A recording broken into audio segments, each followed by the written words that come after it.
É muito provável que se eu te pedisse agora pra citar 5 filmes de terror aleatoriamente, assim, da sua cabeça, pelo menos um deles seria do subgênero slasher. O slasher foi muito popularizado por Sexta-feira 13 e Halloween, mas você conhece o filme que deu origem, que deu à luz a tudo isso? O vovozinho do slasher. Esse filme se chama Bay of Blood e é como dizem, né? Clássico é clássico e vice-versa. Olá pessoal, meu nome é Charlie Grandchamp, sejam muito bem-vindos ao meu canal. Aqui onde a gente fala de terror, de ficção científica, de mistérios, de tudo que é pulp, insólito, maravilhoso e fantástico. Se você for novo por aqui, por favor, considere se inscrever e fazer parte dessa bela comunidade de amigos que não para de crescer. Deixa o seu like porque me ajuda muito a fazer com que esse vídeo chegue até mais pessoas. É assim que o YouTube entende que vocês estão curtindo isso aqui. Se você compartilhar, melhor ainda. Me siga nas redes sociais, Charlie Error em todas as redes. E vamos direto pro vídeo que é o que interessa. É sempre legal começar aqui falando pra vocês o nome do filme em português, o nome do filme no original ou no inglês. A questão é que esse filme aqui teve tipo 700 mil títulos. E assim, títulos oficiais, tá? Lançados, ele teve uma variedade gigantesca e também na pré-produção, enquanto ele estava sendo produzido, ele teve vários e vários nomes.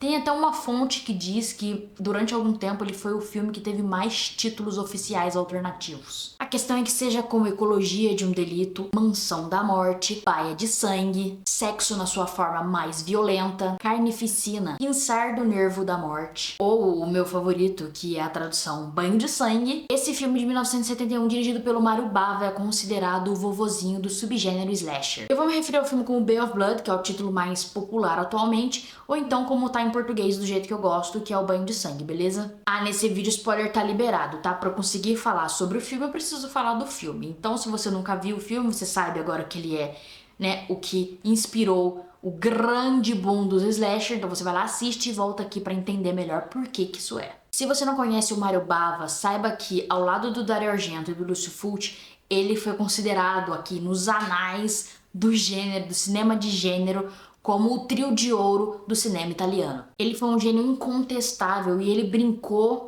e esteve ali na origem de diversos subgêneros do terror, mas principalmente do giallo, que são aqueles filmes de terror com uma pegada um pouco policial, que assassinatos acontecem, é um assassino misterioso que você não vê o rosto, mas consegue ver a luva deles em sua grande maioria. É claro que eu estou generalizando, tá galera? Eu pretendo fazer um vídeo um dia explicando certinho o que é o giallo, dando umas dicas de por onde começar dentro do gênero. Vai ficar para outra hora. Aqui a gente quer falar do slasher. Então, né, desde os anos 60 o Mario Bava tava ali brincando com o giallo, com esse subgênero que ele criou.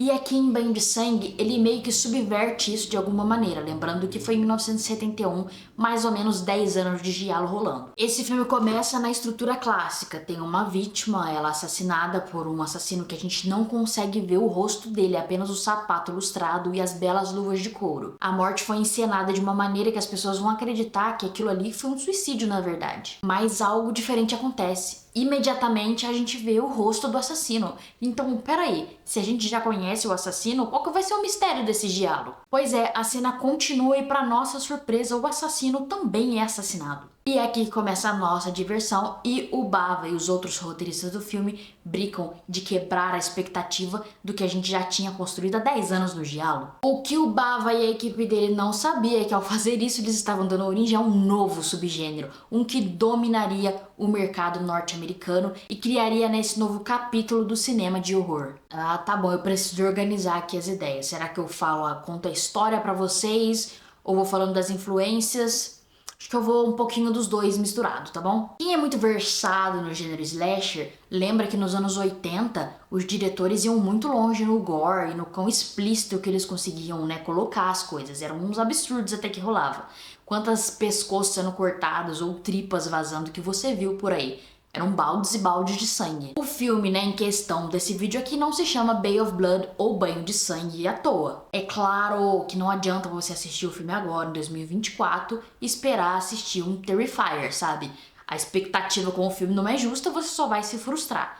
Mas eu quero que você entenda que é o que você vai ver aqui que deu origem, que faz ser possível toda a maluquice daquele palhaço. Foi aqui nesse filme em que o deleite visual por meio da violência começou a tomar forma no que viria a se tornar o slasher depois. Então aqui no Banho de Sangue o horror não vinha tanto do susto, da criação de atmosfera, ele vinha pelo gráfico da violência, pelo explícito da violência que a gente viria, pelo choque. Se Sexta-feira 13 criou tantos clichês do subgênero, foi nessa fonte que ele bebeu e se deleitou nas belas águas dessa baia. E eu digo isso até pelo cenário, sabe? Ok, vamos lá. A história principal ali do Banho de Sangue é muito confusa, acontece muitas coisas, então eu vou tentar fazer de uma maneira que a gente consiga se entender. Lembra da véia que morreu lá na cena de abertura? Então, ela era uma véia muito rica e ela é dona desse terreno, dessa baia ali, e tem muitas outras pessoas ricas e poderosas interessadas em comprar aquela terra para terraplanar, sei lá, fazer um shopping center. Depois que a véia morre, as pessoas ficam interessadas na herança, né, e em adquirir aquele terreno. Então toda a nossa história se passa aqui na beira d'água, tentando resolver essa questão da herança e também descobrir quem matou a véia. Na verdade, a gente sabe quem matou a véia. Quem matou a véia. Aí, essa é a base da história e agora a gente vai destrinchando. Antes do primeiro assassinato acontecer, as primeiras cenas, assim, do filme, as primeiras imagens é dessa baia linda e maravilhosa na noite, aquela coisa belíssima. Você olha, cara, que paraíso na terra. Essa coisa toda de mostrar esse lugar belo antes dele ser manchado pela violência e pelo sangue foi replicado em vários de Sexta-feira 13, mostrando, né, o acampamento. Então ali, logo nos primeiros frames do filme, se você for muito fã de slasher, você já vai sentir ali um cheirinho no ar, uma coisa muito familiar. É muito importante, antes de qualquer coisa mais acontecer, vocês saberem que esse filme tinha um orçamento de centavos. Era tipo uma coxinha para cada 3 pessoas da equipe dividirem. É sério, o Mario Bava e o produtor dele não tinham dinheiro algum para esse filme e a maioria das locações eram ou alguma coisa, uma propriedade do Bava ou de alguém que tava ali na equipe do filme. Foi tudo no improviso, câmera na mão e o sonho de chocar a população. E foi literalmente câmera na mão, porque o Bava não tinha dinheiro para pagar um diretor de fotografia, então era ele mesmo com a câmera fazendo tudo só no talento e na raça. Os travelings do filme, a grande maioria foram feitos naqueles carrinhos de puxar criança, sabe? Vou botar uma foto aqui que é muito comum nos filmes americanos que a gente vê. Foi em cima daquilo que foi feito os travelings. Falar pra vocês que o filme tem bastante personagem também, tá? Se eu não me engano, são 13 mortes no total. Cada morte é um personagem, então assim, você imagina o tanto de gente que tem aqui pra comentar. A gente conhece logo no começo esse empresário riquíssimo que é quem quer comprar a baia. A gente conhece também a amante dele e a gente sabe que ele tem uma propriedade lá na baia, então ele vai estar por lá. Tem o maluco dos insetos, que é um cara super esquisito, que parece não ter traquejo social nenhum e só quer conversar com os insetos lá dele. E tem a esposa dele, que é uma mulher que fica tirando o tarô e falando que coisas ruins vai acontecer, o que me faz pensar muito lá no Bêbado, né, do Sexta-feira 13, que eu não sei se foi uma inspiração ou não, mas a gente já vê aqui no vovozinho do slasher que já tem essa coisa toda do personagem profético, maluco, que vai ficar falando para as pessoas que o perigo se aproxima e ninguém vai ouvir ele. Aí a gente vai pro pescador, que aparece logo na primeira cena mordendo a cabeça de uma lula que ele acabou de pescar, e você sabe que se você conhece um personagem dessa maneira, nada de bom pode vir dele, né? Ele é o filho bastardo da véia que morreu e é dele que o cara lá, o empresário rico, precisa da assinatura, já que ele vai ficar sendo o herdeiro da coisa toda, ele precisa da assinatura pra conseguir as terras da baia. E aí tem um outro casal que a gente vê que ele tá com as crianças deles num trailer, que é bizarro, porque eles trancam as crianças no trailer e vão resolver as coisas. E tipo, cadê os direitos infantis? As crianças vão morrer ali sozinha. Daí você já sabe que eles não vão valer nada, né? Porque quem abandona a criança... A mulher é uma grandíssima megera e ela é filha do velho assassino da abertura. Então ela também acha que ela tem direito de herdar a terra. E aí tem o marido dela, que é um submisso, um pau mandado do caramba. São figuras extremamente caricatas e aí a gente já vê que isso vai ficar muito marcado no slasher depois também, né? Tem sempre os personagens que são muito definidos por características... Assim, não precisam ser personagens complexos desde que eles tenham algo que marque eles pra ser lembrado. Mas tá faltando eles, né? As vítimas favoritas do slasher. Os jovens fazendo merda. Um grupo de jovens tá de bobeira lá, eles estão, parece que tá bêbado, estão explodindo de tesão e eles acabam chegando na baia e vão invadindo o território dos outros, terreno dos outros, sem prestar atenção em nada. Eles vão fazendo o que bem entender, bagunça, caos, então é óbvio, é explícito que eles vão ter que pagar por isso. E não vai ser com dinheiro. Nesse momento do filme eles focam muito ali nos jovens, então toda a história lá da herança e tudo mais acaba ficando em segundo plano, então a gente vai deixar em segundo plano também, depois a gente volta pra eles. Os dois casais estão lá se divertindo, rindo, dançando, bebendo, sei lá o que eles estão fazendo. E é claro que eles vão se separar, né? Então a gente fica em 2 grupos. Uma das meninas vai lá nadar pelada no mar, porque parece uma boa ideia, E os outros 3 vão invadir uma propriedade privada, tem uma casa lá, eles entram, que depois a gente descobre que é a casa do empresário, mas aqui a gente não sabia disso. E assim a gente fica os 2 grupos separados. Entre os 3 que foram lá invadir a casa é uma garota e 2 garotos. Eles estão meio que se estranhando, porque a menina parece que tá se insinuando pra todo mundo. Aí um cara fala assim, pô, fica lá, você falou que ia ficar com a menina Vicky, vai lá dar pelado com ela, que eu vou ficar com essa aqui. Aí ele pega a menina, vai beber com ela, leva pro quarto pra dar umas pegação. O outro virgão fica lá bebendo sozinho na sala. Então a gente tem a gata nadando pelada no mar, rio, sei lá o que é aquilo, não entendo de geografia. A gente tem a gata nadando pelada, a gente tem os jovens transando fora do casamento e tem o virgão enchendo a cara. Você pode fazer o seu bolão aí agora de quem vai rodar primeiro. Eu amo o subgênero slasher e uma figura muito forte desse subgênero é a dita Final Girl. Mas aqui isso não existia ainda e não veio, certamente não veio daqui a inspiração. Então o machismo tão característico do subgênero vai prevalecer. E é claro que a gata nadando pelada vai ser a primeira a sentir o peso da lâmina. Mas antes de morrer ela vai ser extremamente traumatizada porque ela tá lá nadando e aí o cadáver daquele velho assassino do começo do filme, que tinha desaparecido o cadáver dele, aparece boiando e dá uma cutucada nela. Lá na correria, no susto, ela é degolada pelo assassino real oficial e aí a gente tem uma cena extremamente explícita da coisa toda acontecendo. Você vê a faca passando na pele ali e é bem gráfico, não é uma tradução certa, é de graphic, né? É bem explícito, é bem sangrento, uma maquiagem muito legal e eu acho que deve ter chocado muita gente na época do filme. É válido citar aqui que você vê ela correndo por entre árvores e você vê as árvores, só que não tinha árvore. Esse terreno que eles gravaram, essas cenas, tinha pouquíssimas árvores, mas o Bava queria que parecesse bem florestado.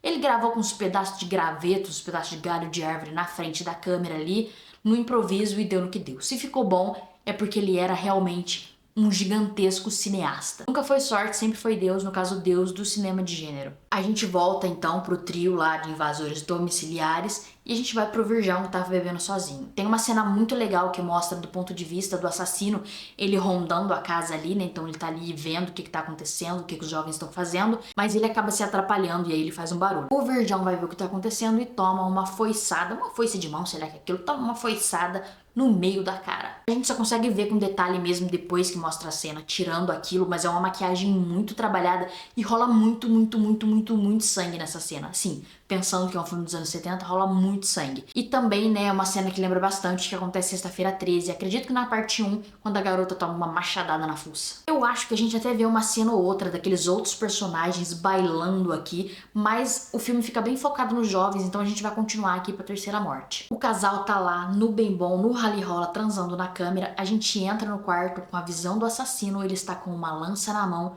ele atravessa o casal com a lança, pegando de quem tá por cima, nas costas, até a gente ver a lâmina saindo no colchão. Eu sei que você pensou aí numa cena, você lembrou de alguma coisa, e sim, essa cena foi copiada, foi homenageada quase que frame por frame em Sexta-feira 13, parte 2. Algumas pessoas poderiam até dizer pra você agora que é isso, as referências de slasher são essas, é isso que deu origem ao grande subgênero slasher, mas eu acredito que tem muito mais ainda pro filme dizer. É lógico que aqui tiveram fortes inspirações, principalmente no visual que a gente teria em Sexta-feira 13. É meio que aqui que foi gestado toda aquela coisa do assassino ter essa coisa contra os jovens, badernando, mesmo sem os jovens não terem feito efetivamente nada contra ele, é só moralismo ou maluquice, sei lá. E eles acabam morrendo. Mas pra mim a influência vai um pouquinho mais longe, sabe? E pesa no absurdo que vai acontecer depois no filme. Quando a gente volta pra história da herança e vira uma confusão, eu tenho certeza que muito roteirista viu isso aqui, ficou emocionado e replicou em vários outros slashers que a gente viu nos anos 80, principalmente. Além disso, Bay of Blood é um filmaço e eu não vou me limitar, né, a só citar aquilo que viria a ser referenciado diretamente em Sexta-feira 13. Vamos destrinchar o resto do filme porque ele merece. Então vamos lá ver o que estava acontecendo com a outra turminha. Agora que a gente vai ver o que vai dar a história da herança. E aí a gente tem a cena que eu falei lá, né, do casal da megera e o submisso trancando as crianças no trailer e vazando pra poder resolver as coisas da herança. Eles vão falar com o cara do inseto e a mulher do tarô pra, né, ver ali como é que tá a situação, o que que aconteceu, o que que eles estão sabendo. Parênteses aqui pra falar que eu fiquei muito triste com a cena do inseto ali que acontece. Eu sei que você pode falar que é hipocrisia, porque nesse filme a gente tem humanos, né, sofrendo coisas terríveis, mas não é um filme snuff.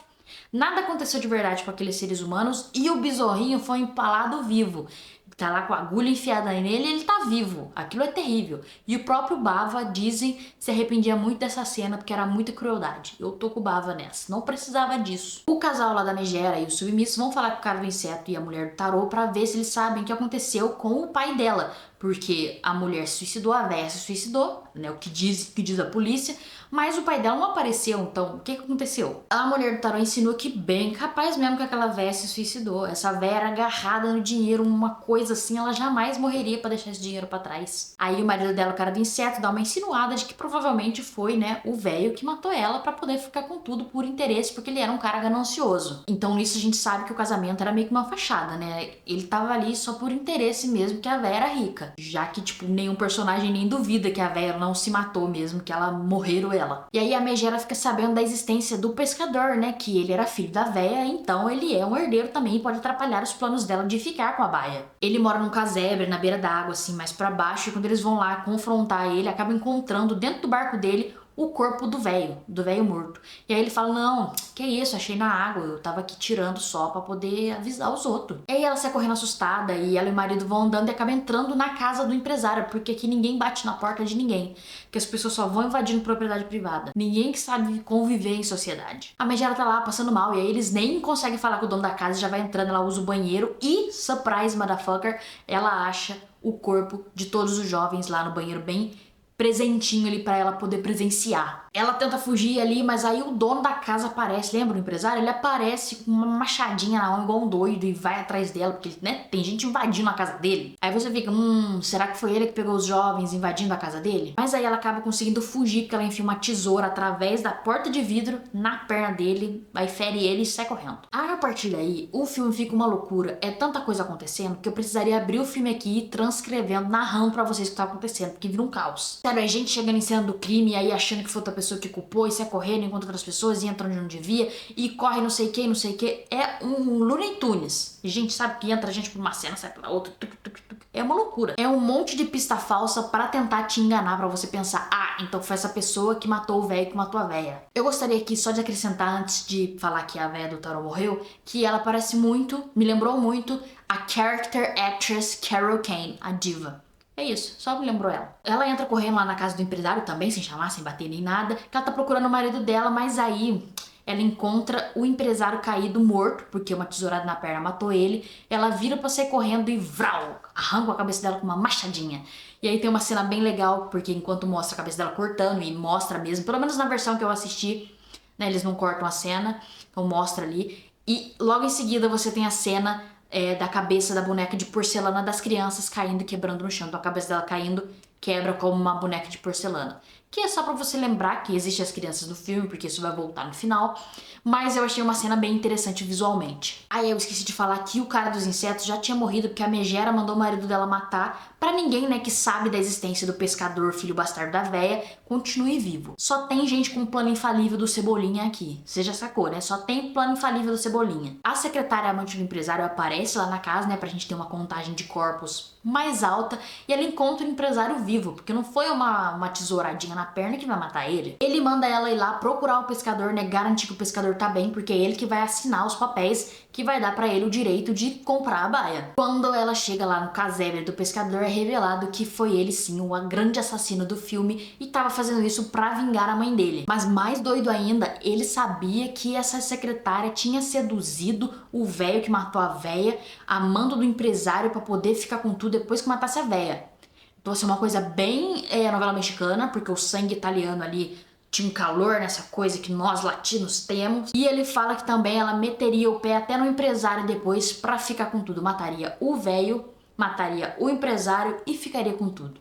A secretária fala que não, jamais, que ela foi enganada pelo empresário, que ela era inocente, nunca quis fazer isso, mas o pescador não cai nessa e dá um jeito nela também. É muita coisa acontecendo, cara, tem muita reviravolta, eu já até nem sei o que eu já contei. Ele vingou a mãe dele, e aí acabou a história, né? Ele sai do casebre e vrau, é assassinado no ato. Aí o assassino de assassino é assassinado. E quem foi? Foi o marido da Megera, amando dela, ela tá ali na cena também, porque, né, eles não querem perder a baia de jeito nenhum, então eles estão se aproveitando de toda a situação. Esse cara é muito muito pro mandado, cara.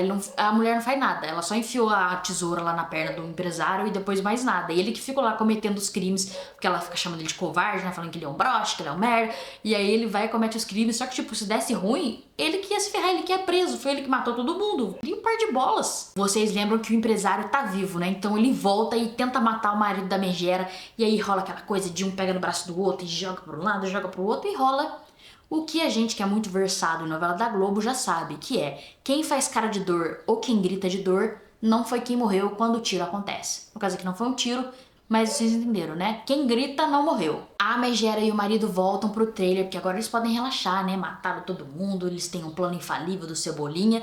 E aí acabou o filme, né? A gente pode terminar isso aqui. Segura nessa cadeira aí, porque ainda tem mais uma cena. Você lembra das crianças, as que ficaram lá sem supervisão de adultos vigiando eles? Eles estão vendo os pais pela janela e estão brincando com uma espingarda na mão. Estão ali de bobeira e dá um tiro no pai e na mãe, achando, né, que não passa de uma grande brincadeira, e vão brincar depois.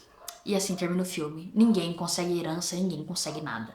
E é assim, Bay of Blood. E acabou o filme, os jovens estão mortos por terem se divertido e os interesseiros estão mortos porque é o que interesseiros merecem. Agora você pode se perguntar aí por que eu fiz questão de contar todo o resto do filme, né? Primeiro porque o filme é foda pra caramba e viver essa montanha-russa, a experiência é uma coisa única e todo mundo tinha que vivenciar nisso. Esse filme é fantástico. É uma das melhores experiências cinematográficas que alguém pode ter. Mas principalmente porque eu acho que todas aquelas loucuras que a gente vê nos filmes de slasher depois disso, com reviravoltas e finais que nunca acaba e tem sempre uma coisa a mais acontecendo, eu acho que isso também veio daqui. Não só toda a estética de acampamento e jovens que teve ele no começo, mas essa loucura também. Essa coisa da história tem que estar sempre escalando, sabe? Não só na violência, mas também no absurdo, na loucura. Eu acho que é importante também pro subgênero slasher, sabe? Quantos slasher você consegue pensar aí que brinca muito com isso? Eu penso em Acampamento Sangrento, sabe? Meu querido e amado Acampamento Sangrento, que é um grande absurdo. Pra resumir tudo, eu digo que Banho de Sangue é o vovozão dos slasher,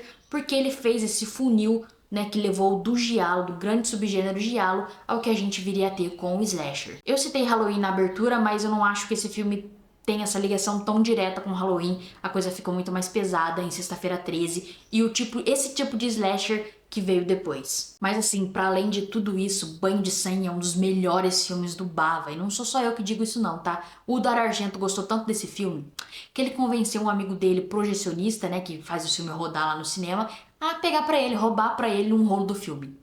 E eles tiveram que apresentar outro filme do Bava no lugar. E é um filme fantástico, fantástico. Eu não tenho adjetivos o bastante pra falar do quão esse filme é incrível e de tudo que ele importou pra criação do subgênero.